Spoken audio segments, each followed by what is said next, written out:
Mr. Speaker, last week the Municipal Affairs Minister had the opportunity to provide clarity to Alberta's Mayor's Caucus and come clean on this government's plan for MSI funding, but failed to do so.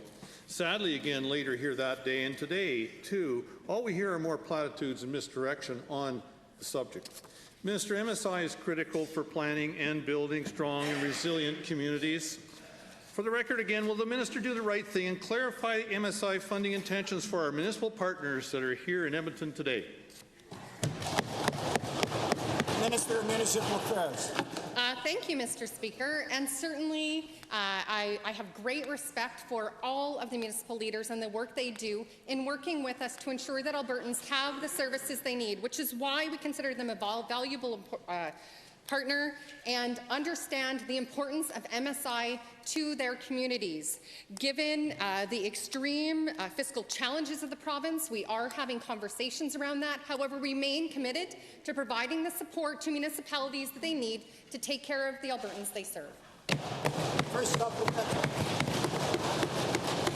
Well, Mr. Speaker, once again, I don't know if we heard any facts there, but given that the construction season is short, and by not presenting a budget this past February, this government has cost our municipal partners some of their most critical building months. To the same minister again. For what mysterious reason did this NDP government delay session, delay the budget, and delay this vital information when there is so much important work to do in our communities? Honourable Minister.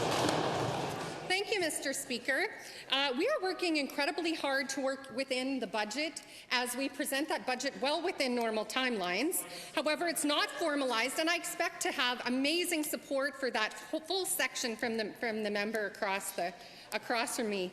We are investing $34 billion in necessary roads, schools, transit, and other public infrastructure to provide communities with the facilities they need to get Albertans back to work, and we are committed to supporting municipalities again in providing for their members.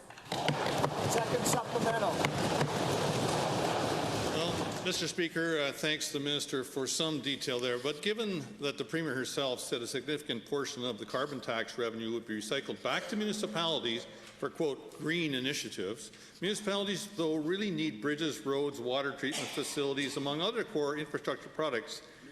And given that while solar panels and green roofing systems are nice to have, can the Minister of Municipal Affairs say if any of the carbon tax revenue collected will be allocated to those priority infrastructure projects instead? Honourable Premier.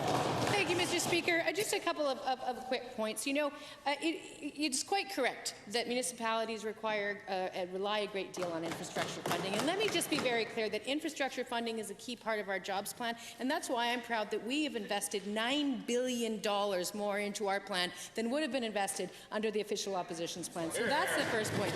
The second point is this. When we make significant changes, we're going to talk to people first. We're going to consult. Now, there's rumors out there, and there's always rumors out there, but let me be clear. If municipal leaders haven't met with us and have been advised anything, then I think they should be pretty comfortable. Thank you, Honourable.